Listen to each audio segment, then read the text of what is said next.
여러분 학창 시절을 한번 떠올려 보시면 학교 다닐 때 가장 싫었던 게 무엇일까? 여러분 학교 다닐 때 가장 싫었던 게 뭘까요? 예, 공부하는 거? 예, 공부하는 거? 예. 공부하는 거 좋아하는 사람 그렇게 많진 않을 거예요. 예. 근데 어떤 사람 공부가 취미라고 하는 사람도 있더라고요. 예. 제가 어느 날 저희 둘째 은중이한테 이렇게 물었어요. 은중아 학교 다니는 게 좋아? 이렇게 물었어요. 그래서 은중이가 얘기를 합니다. 학교 다니는 건 좋은데 시험 보는 게 싫대요. 시험 보는 게. 예.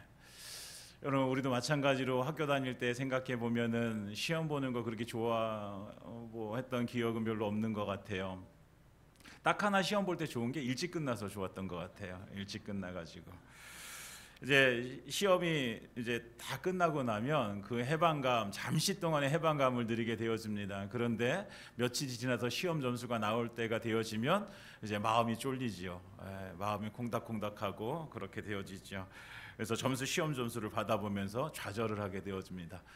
이것밖에 안 나오나 이렇게.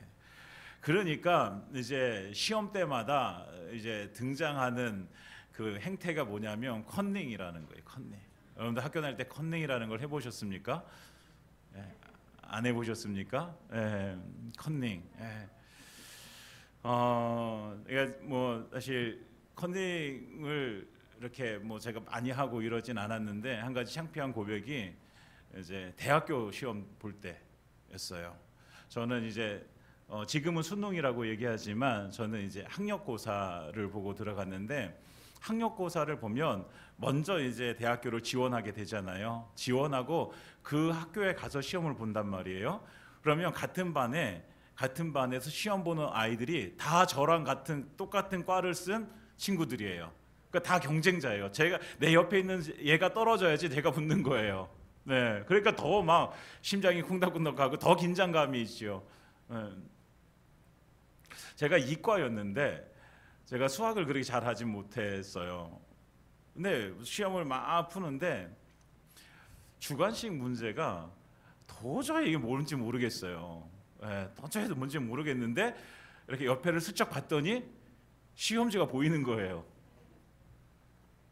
그래서 제 마음속에 저 시험지를 보고 쓰면 좋겠다 그런 마음이 있었어요. 좀 창피하죠. 그래서 이렇게 봤어요. 안 봤으면 모르게 봤어요. 봤는데 너무 감사하게도 뭐예요? 그 친구도 못 썼어요. 그래서 결국은 둘 다 못 썼는데 그런 마음을 가졌다는 자체가 사실은 하나님 앞에서 좀 창피한 일이죠. 근데 우리는 때때로 그런 상황들을 만나게 되어져요. 그런 상황이기 때문에 내가 그렇게 할 수밖에 없었다라고 이렇게 얘기해요. 우리가 믿음으로 살아가는 그 삶 가운데서도 그런 이야기를 할 때가 있어요. 내가 정말 믿음으로 살려고 했는데, 내가 정말 믿음으로 행하려고 했는데 상황이 그래서, 지금 내 환경이 그래서 이럴 수밖에 없었다라고 이렇게 얘기할 때가 있어요. 여러분, 믿음이 상황을 따라 바뀌어야 될까요? 바뀌지 말아야 될까요? 믿음은 상황에 따라 바뀌는 게 아니에요. 여러분, 진리가 상황에 따라 바뀔 수가 있습니까? 아니잖아요. 여러분, 우리나라가 이제 시대를 겪게 되어지면 너무 수치를 겪는 시간이기도 했어요. 그런데 그 당시에 교회와 이제 목회자들이 많은 수치를 당하고 고통과 고난을 당하는 시간이었죠. 일제는 신사를 만들어 놓고 참배하도록 강요를 했어요. 이때 이제 일본 황제를 숭배하도록 그렇게 만들어서 우리나라의 정신을 빼앗고 이제 민족성을, 이제 민족의 정신을 말살하려고 하는 정책들을 펴게 되어지는데, 그 신사에 가서 참배하지 않는 자들은 어떻게 되어져요? 감옥에 가거나 혹은 죽게 되어지기도 하죠. 근데 일단 너무 부끄러운 거지만 많은 목사님들이, 많은 교회들이 신사를 참배하게 되어집니다. 그러면서 그 대가로 바꾼 것이 뭐예요? 고난 없이 살아가는 삶을 대가로 얻게 되어지는 것이죠.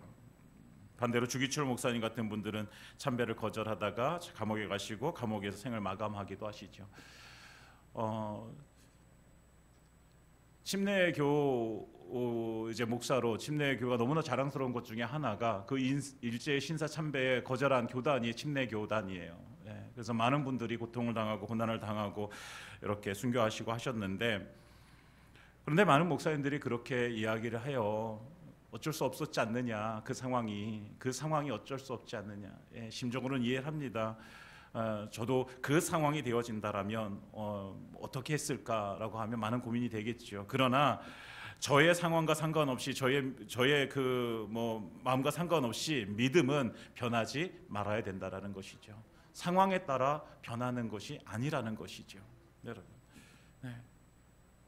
그래서 히브리서 11장에 보면 많은 믿음의 사람들의 이야기가 나오면서 35절부터 38절까지 그 믿음의 사람들이 당한 고난에 대해서 이렇게 얘기를 합니다.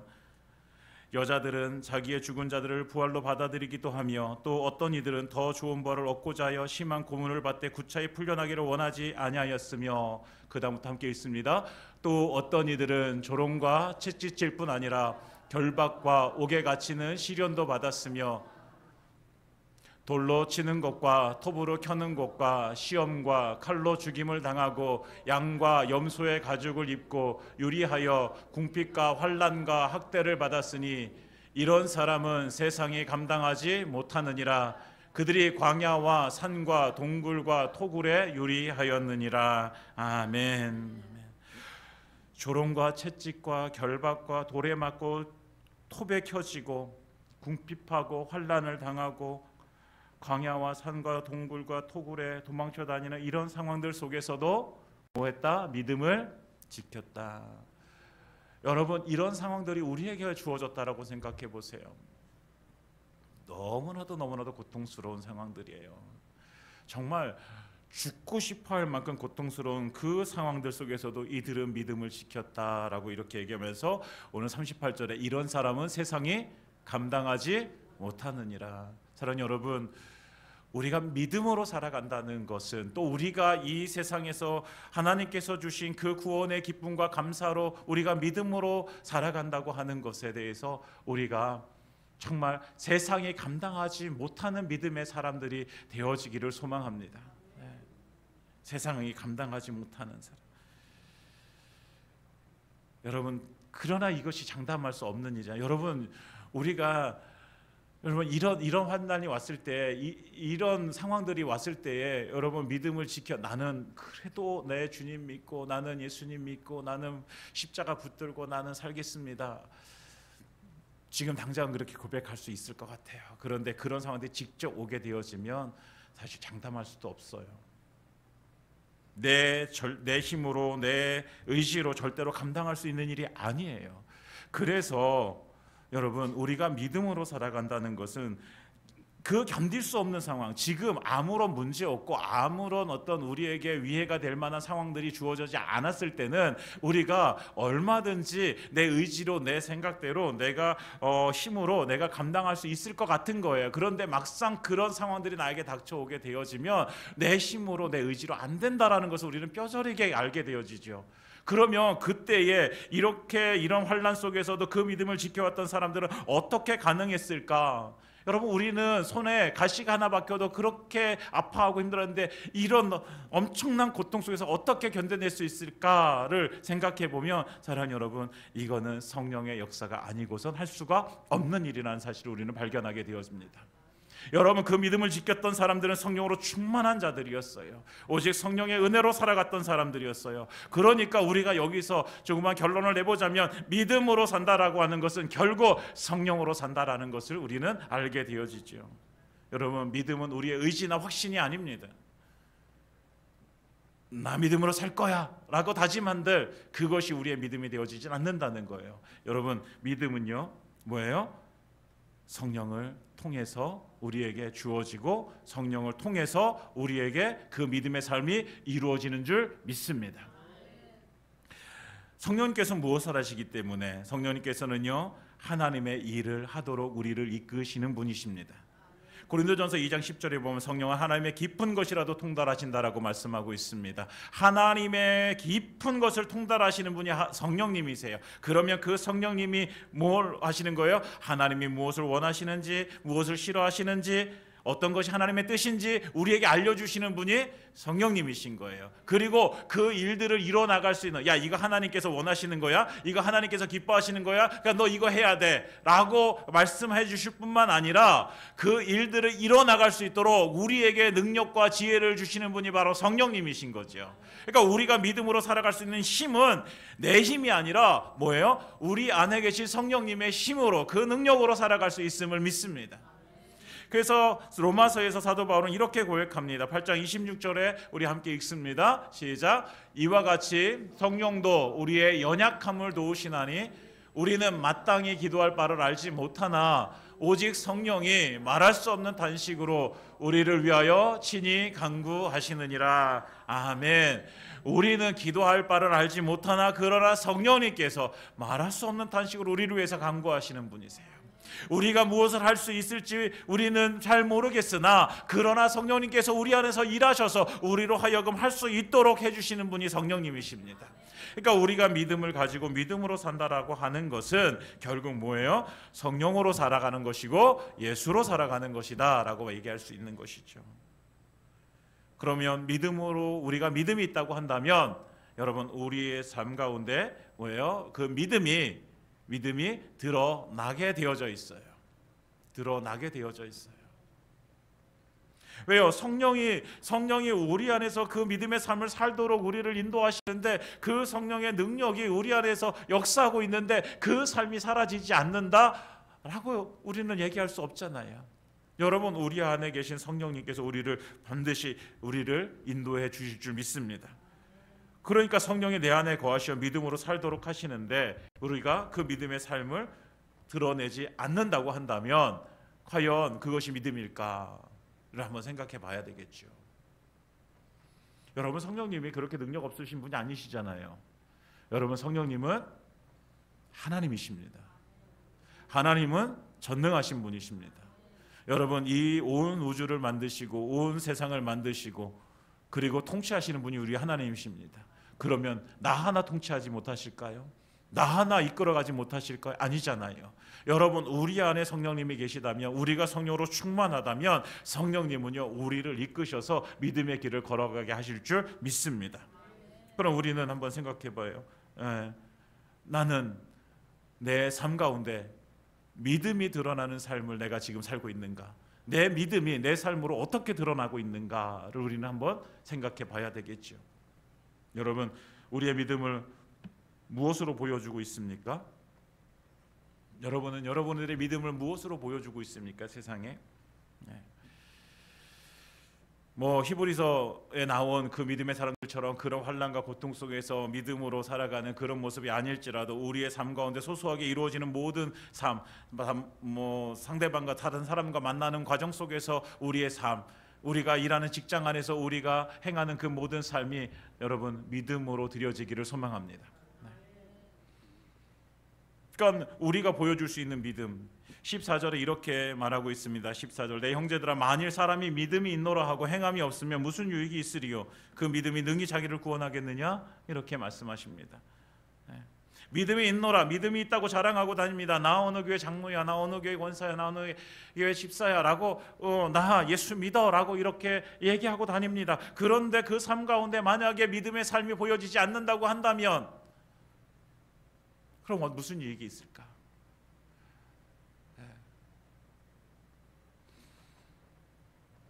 야고보서를 쓴 야고보는요 예수님의 동생 야고보입니다. 초대 예루살렘 교회의 사도들과 함께 매우 중요한 역할을 감당했던 그 사람이었습니다. 예루살렘 교회는요 이방인들보다 유대인들이 많았었죠. 그 유대인들이 예수를 믿겠다고 왔지만 그러나 그들이 여전히 율법 가운데 매여 있는 사람들이 너무나도 많았습니다. 그리고 그 당시에 유대인들은 너무나도 그 율법에 매여 가지고 살던 사람이었어요. 그 당시에 예수 믿는 사람들이 그럼 보여줄 수 있는 것이 무엇일까? 여러분 예수님께서 공생의 기간 동안 살아가시면서 가장 이 유대인들과 많이 부딪혔던 문제 중에 하나가 뭐냐면 안식일의 문제였어요. 안식일의 문제. 안식일에 병 고치는 거에 대해서 이 유대인들은 너무나도 부정적으로 생각했고 그거에 대해서 율법을 어겼다라고 얘기하고 질타하게 되어집니다. 근데 예수님께서 뭐라고 말씀하세요? 안식일의 주인이 바로 나다라고 말씀하세요.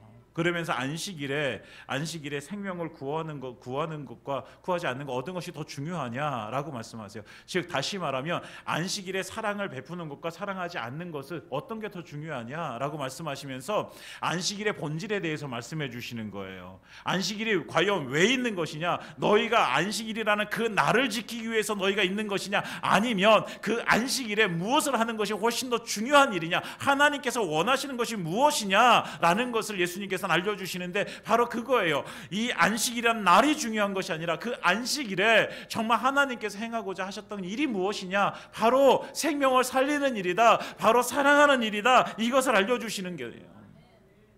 예수님께서는요 결국 그 형식을 말씀하시는 거 아니라 그 내용을 말씀하시는 거예요. 내용.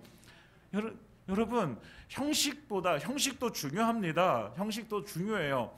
주일날 되어지면 교회에 나와서 예배당에 나와서 예배를 드리는 것, 이것은 형식이에요. 여러분 이것이 절대로 중요하지 않다라고 말할 수 없어요. 너무나도 중요합니다.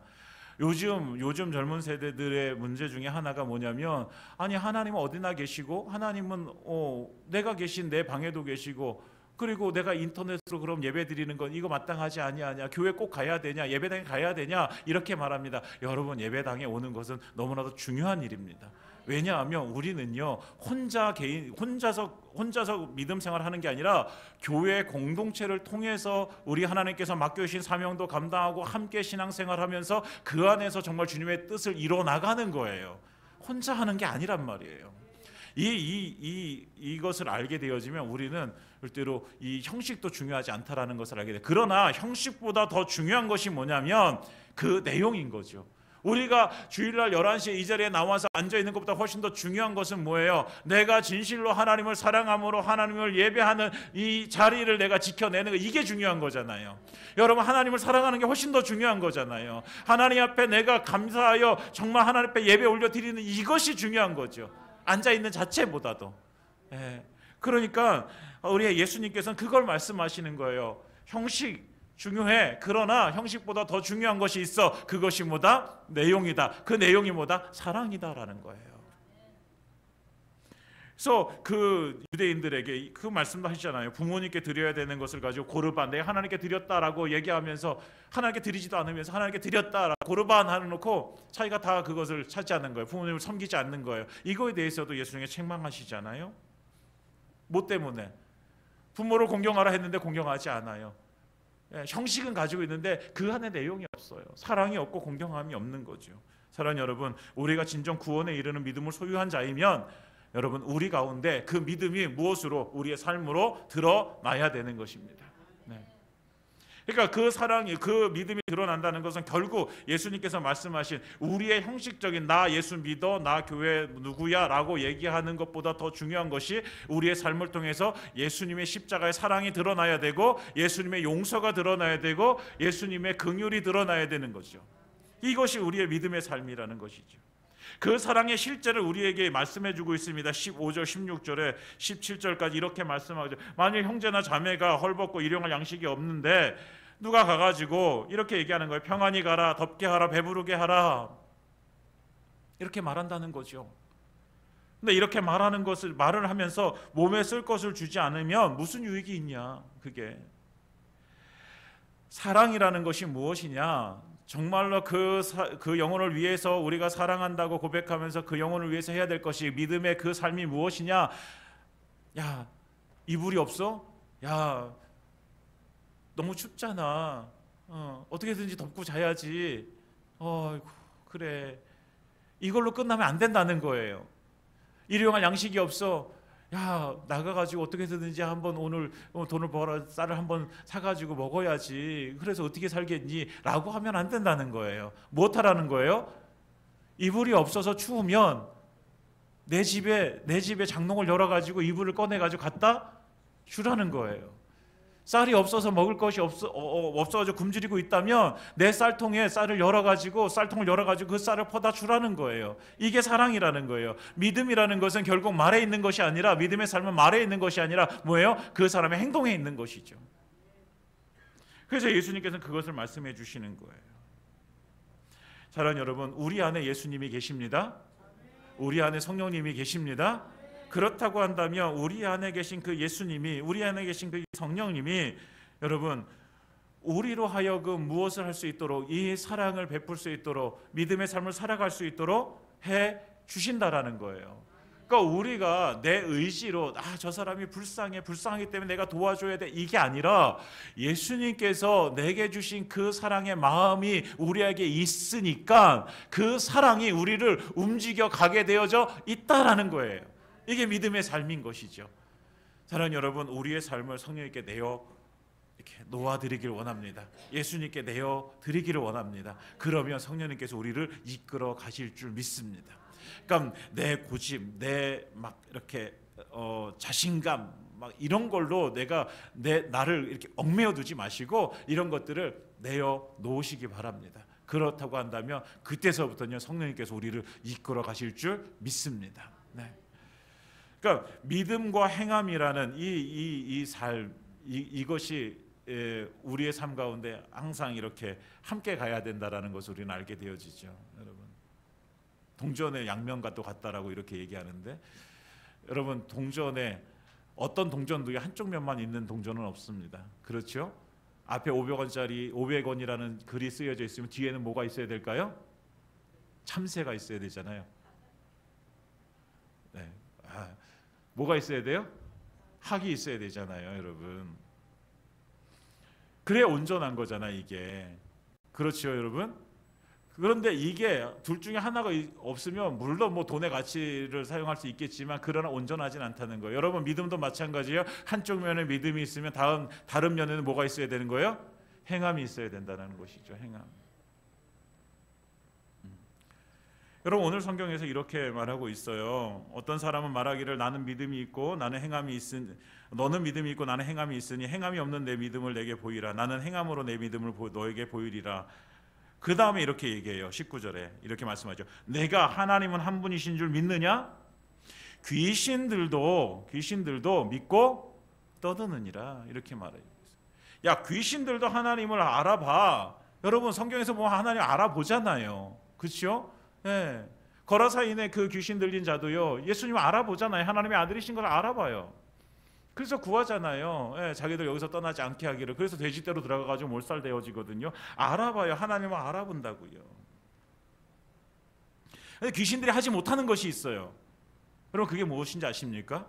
하나님을 알아보긴 해요. 그런데 그 귀신들은 절대로 하나님이 기뻐하시는 일을 하지 못해요. 예. 왜냐하면 그들은 뭐예요? 언제나 하나님 반대편에 있는 자들이기 때문에 하나님을 알아보긴 하지만 하나님이 기뻐하는 일들은 그들은 하지 못한단 말이에요. 그러면 여러분 무엇입니까? 여러분, 우리가 하나님이 기뻐하시는 일을 한다는 것이 뭐예요? 우리의 믿음의 삶이라는 거예요. 그것이 행동으로 드러난다는 거예요. 이거는 마귀가 절대로 하지 못하는 거예요. 누구나 나 예수 믿어라고 할 수는 있어요. 그렇지만 여러분, 믿음의 삶을 살아가는 것은 정말 하나님이 내 안에 계시고 내가 주의 안에 계신 그 사람들이 할 수 있는 일이라는 거예요. 사랑하는 여러분, 그래서 믿음이 있다고 하면서 행함이 없으면 성경은 분명하게 말씀하고 그것은 뭐다? 죽은 것이다 라고 말씀하고 있습니다. 그러면 반드시 믿음이 있다고 하면 무엇이 있어야 되는 거예요? 행함이 있어야 된다라는 것이죠. 행함. 18절 우리 다시 한번 읽어보겠습니다. 제가 읽었었는데 시작. 어떤 사람은 말하기를 너는 믿음이 있고 나는 행함이 있으니 행함이 없는 내 믿음을 내게 보이라. 나는 행함으로 내 믿음을 내게 보이리라 하리라. 아멘. 네. 여러분, 우리의 믿음을 무엇으로 보여줄 수 있을까? 내가 회사를 다니는데 회사에 가서 내가 예수 믿는 거 사람들에게 무엇으로 보여줄 수 있을까요? 내 주변의 이웃들에게 나 예수 믿는 거 다 알아요. 그 사람들에게 내가 무엇을 통해서 내가 그들에게 예수 믿는다는 것을, 내가 내 믿음을 보여줄 수 있을까? 여러분, 말로 보여줄 수 있어요? 말로는 사실 힘들어요. 무엇으로 보여줄 수 있어요? 행함으로 보여줄 수 있는 거죠. 행함으로. 우리의 성실함으로, 정직함으로, 우리의 사랑함으로, 용서함으로 우리가 보여줄 수 있는 거잖아요. 아브라함의 예를, 이제 그 믿음의 예를 우리에게 보여줍니다. 먼저는 아브라함입니다. 아브라함이 왜요? 이삭을 제단에 바칠 때에 행함으로 의롭다함을 받은 것이 아니냐. 내가 보거니와 믿음이 그의 행함과 함께 일하고 행함으로 믿음이 온전하게 되었느니라. 이렇게 말합니다. 믿음이 그의 행함과 함께 일하고 행함으로 믿음이 온전해졌다, 이렇게 말씀하고 있습니다. 여러분, 행함으로 구원을 받는다라는 것이 아니라 그 행함으로 인하여 믿음이 온전하게 되어졌다라고 말씀하고 있는 거예요. 그러니까 아브라함이 지금 믿음으로 여겨진 것은 뭐예요? 그가 뭐예요? 이삭을 하나님께 바침으로 인해서 그것이 그의 믿음의 행위의 결과로 하나님께서 보시고 그리고 그것을 의롭다 하셨다라는 거예요. 그 행함 자체가 아니라 그 행함이 어디서부터 출발했어요? 믿음에서. 하나님을 믿기 때문에. 하나님 뭘 믿어요? 하나님께서 그 아들 이삭을 내게 주시면서 이 아이로 하여금 너희 후손이 많아질 거다라고 약속해 주셨으니까 그 약속을 믿고 하나님께서 이 이삭을 죽이더라도 하나님께 다시 살리실 것을 믿고 그 이삭을 드린 거예요. 그러니까 믿음으로부터 출발한 그 행함이 하나님께 드려졌고 그 행함으로 인하여 어떻게 해요? 그가 의롭다 하심을 얻게 되어진 것이죠. 그 다음에 또 한 가지 예로 25절에 기생 라합에 대해서 말해주고 있습니다. 기생 라합. 라합 어떤 사람이에요? 여리고성에 머물렀던 사람이죠. 그런데 이스라엘 백성들이 광야 40년을 생활 마치고 이제 요단강을 건너서 가나안 땅을 들어가려 할 때 제일 먼저 만나게 된 그 여리고성, 그 여리고성을 이제 가서 이제 그걸 무너뜨려야 되는데 먼저 이제 정탐꾼들을 보내게 되잖아요. 이 기생 라합이 어떤 사람이 그 정탐꾼들을 숨겨줘서 살려보낸 사람이에요. 근데 왜 살려보냈을까를 생각해 보면 그가 뭐예요? 그 라합이 어땠어요? 그 이스라엘 백성들이 요단 동편에서 어떤 일을 했는지 다 알게 되죠. 시온과 옥이라는 왕을 쳐부수고 그리고 승리했던 하나님의 그 승리의 소식들을 다 듣게 되어져요. 요단강을 가르고 그들이 건너왔던 이 사실들을 알게 되어져요. 그러면서 그가 고백합니다. 너희의 하나님 여호와는 위로는 하늘에서도 아래로는 땅에서도 하나님이시니라. 이렇게 고백해요. 이 믿음의 고백을 따라서 그가 한 일은 정탐꾼들을 숨겨주고 그들을 살려보낸 거예요.